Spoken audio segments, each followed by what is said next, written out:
America चीन की लड़ाई और भारत का मौका। तो दोस्तों, आज हम बात करने जा रहे हैं एक ऐसे मौके की जो भारत को दुनिया का अगला टॉय मैन्युफैक्चरिंग हब बना सकता है। और इस मौके की शुरुआत हुई है अमेरिका और चीन की लड़ाई से।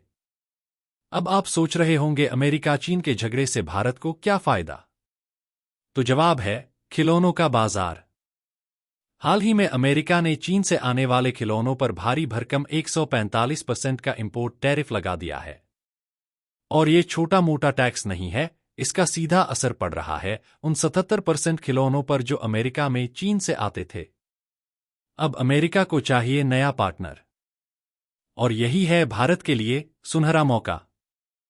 सेक्शन 2, भारत की तैयारी, हम कहां खड़े हैं? अक्षय बिंजरायका, जो टॉय एसोसिएशन ऑफ इंडिया के प्रेसिडेंट हैं, उनका कहना है कि भारत इस वक्त बिल्कुल तैयार है इस मौके को भुनाने के लिए।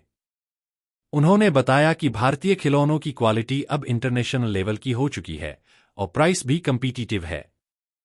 जरा आंकड़े देखिए।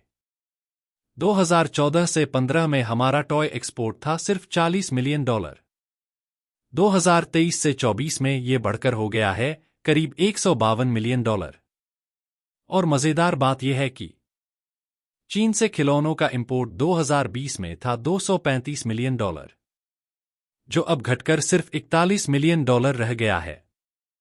यानी दो फायदे, हम एक्सपोर्ट बढ़ा रहे हैं और चीन से इंपोर्ट घटा रहे हैं। सेक्शन 3, सरकार की नीतियां और लोकल मैन्युफैक्चरिंग। ये सब ऐसे ही नहीं हुआ, इसके पीछे सरकार की कुछ बहुत अहम नीतियां हैं। मेक इन इंडिया जैसे कैंपेन ने लोकल मैन्युफैक्चरिंग को बढ़ावा दिया। खिलौनों पर सख्त इंपोर्ट नियम लगाए गए ताकि सस्ते और घटिया विदेशी खिलौनों को रोका जा सके। बिस, ब्यूरो ऑफ इंडियन स्टैंडर्ड्स, के जरिए क्वालिटी कंट्रोल को जरूरी किया गया। इसका असर दिखा, अब देश के अंदर ही टॉय फैक्ट्रियां बढ़ रही हैं। जो पहले सिर्फ घरेलू मांग पूरी करती थीं, अब वो एक्सपोर्ट के लिए भी तैयार हो रही हैं। सेक्शन 4, अभी भी कुछ चुनौतियां बाकी हैं। लेकिन रुकिए, कहानी इतनी सीधी भी नहीं है। अक्षय बिंजरायका ने बताया कि अब भी भारत के सामने एक बड़ी चुनौती है, सस्ते और नकली चीनी खिलौनों की बाढ़। जब अमेरिका ने चीन पर भारी टैक्स लगाया, तो चाइनीज सप्लायर्स अब दूसरे देशों में खिलौने डंप कर रहे हैं, और भारत उनमें से एक टारगेट है। इन घटिया प्रोडक्ट्स से लोकल मैन्युफैक्चरर्स को नुकसान होता है और बच्चों की सेहत पर भी खतरा बनता है। इसीलिए बिंजरायका ने सरकार से अपील की है कि पोर्ट्स पर सख्ती बढ़ाई जाए और बिस को एक्टिव रोल में लाया जाए ताकि घटिया इंपोर्ट्स को रोका जा सके। सेक्शन 5, बंगाल का रोल क्या हो सकता है भारत का टॉय हब? अब आते हैं एक बहुत खास बात पर, वेस्ट बंगाल का रोल। अक्षय बिंजरायका ने सीधे बंगाल की मुख्यमंत्री ममता बनर्जी से अपील की है कि राज्य में एक टॉय मैन्युफैक्चरिंग क्लस्टर बनाया जाए। उनका कहना है कि बंगाल के पास समुद्री बंदरगाह, सीपोर्ट, बेहतरीन लॉजिस्टिक्स, सस्ता और कुशल लेबर और क्वालिटी रॉ मटेरियल पहले से ही मौजूद है। बस एक पॉलिटिकल पुश की जरूरत है।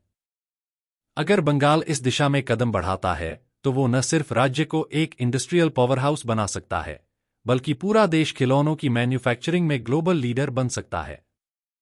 सेक्शन 6, एमएसएमई सेक्टर का सुपर पावर। खिलौनों की इंडस्ट्री सिर्फ व्यापार नहीं है, ये एक बहुत बड़ा MSME, micro, small medium enterprises sector है। इसमें लाखों छोटे उद्यमी और वर्कर्स जुड़े होते हैं। ये सेक्टर निवेश और रोजगार दोनों को बूस्ट करता है। अगर भारत ग्लोबल टॉय मार्केट में खुद को स्थापित कर लेता है, तो लाखों नए रोजगार बन सकते हैं, कभी कारखानों में, कभी डिजाइनिंग में, कभी पैकेजिंग में। सेक्शन 7, ग्लोबल मार्केट और भारत की पोजीशनिंग। अब बात करते हैं ग्लोबल लेवल पर। अमेरिका का टॉय मार्केट कितना बड़ा है? करीब $41.7 बिलियन का। अगर भारत इसमें सिर्फ 10% भी पकड़ ले, तो हम हर साल $4,000 मिलियन से ज्यादा एक्सपोर्ट कर सकते हैं। मतलब एक पूरा नया एक्सपोर्ट सेक्टर जो देश की इकोनॉमी को मजबूत बना सकता है। कंक्लूजन, भारत तैयार है, अब बारी है सही फैसलों की।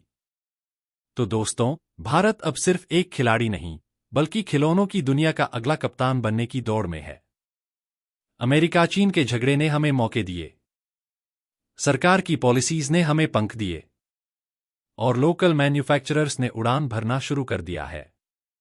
अब जरूरत है सख्ती से घटिया इंपोर्ट्स को रोकने की, एमएसएमई सेक्टर को और मजबूत करने की, और बंगाल जैसे राज्यों में मैन्युफैक्चरिंग हब्स बनाने की।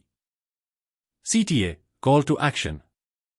अगर आप भी चाहते हैं कि भारत खिलौनों का सुपर पावर बने, तो इस वीडियो को लाइक करें, कमेंट करके बताएं कि आपका क्या विचार है, और शेयर करें उन लोगों के साथ जो भारत के भविष्य में यकीन रखते हैं।